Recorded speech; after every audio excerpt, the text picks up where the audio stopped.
नमस्कार, मी डॉक्टर कृष्ण आंबुरे, विषय विशेषज्ञ पीक संरक्षण, संस्कृती संवर्धन मंडळ, कृषी विज्ञान केंद्र सगरोळी, जिल्हा नांदेड येथे कार्यरत आहे। शेतकरी बंधूंनो, आपले सध्या खरीपातील प्रमुख पीक जे सोयाबीन आहे, सोयाबीनचं पीक आपलं सध्या रोपावस्थेत आहे आणि इथून पुढे सोयाबीनवर विविध किडींचा प्रादुर्भाव आपल्या तिथं दिसतो। त्याच्यामध्ये प्रामुख्याने जर पाहायला झालं तर खोडमाशी आहे, चक्रीभोंगा आहे, उंटाळ्या असतील किंवा तंबाखूवरील पाने खाणारी आळी आहे किंवा आणि विविध प्रकारचे रसशोषक किडी म्हणजे मावा, तुडतुडी, पांढरी माशी इत्यादी। तर ह्या किडींचा प्रादुर्भाव आपल्या सोयाबीन पिकावर मोठ्या प्रमाणात होत असतो।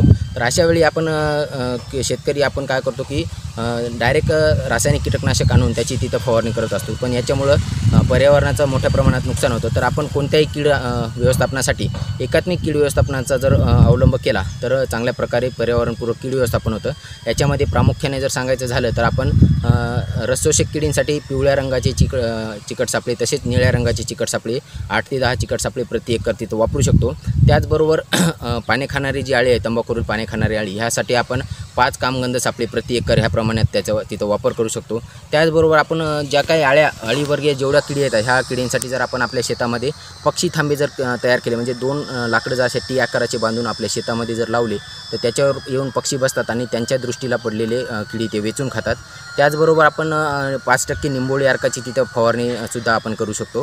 ह्या वेगवेगळ्या बाबींचा अवलंब केल्यानंतर जर आपल्या शेतामध्ये किडींचा आणि रोगाचा प्रादुर्भाव दिसत असेल तर आपल्याला तिथं कीटकनाशकाचा शेवटचा पर्याय म्हणून अवलंब करायचा आहे आणि अशा वेळी आपण सुद्धा ते कीटकनाशक वापरताना सुद्धा त्यांची शिफारस असणं फार गरजेचं आहे।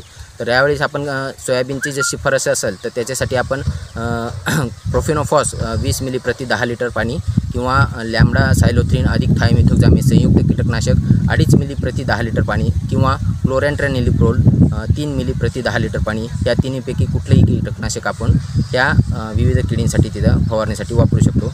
एकात्मिक कीड व्यवस्थापन केलं तर आपण पर्यावरणपूरक असं किडींचं व्यवस्थापन तिथे करू शकतो, जेणेकरून आपल्या पर्यावरणाला कुठल्याही प्रकारची जास्त हानी तिथं होणार नाही। धन्यवाद।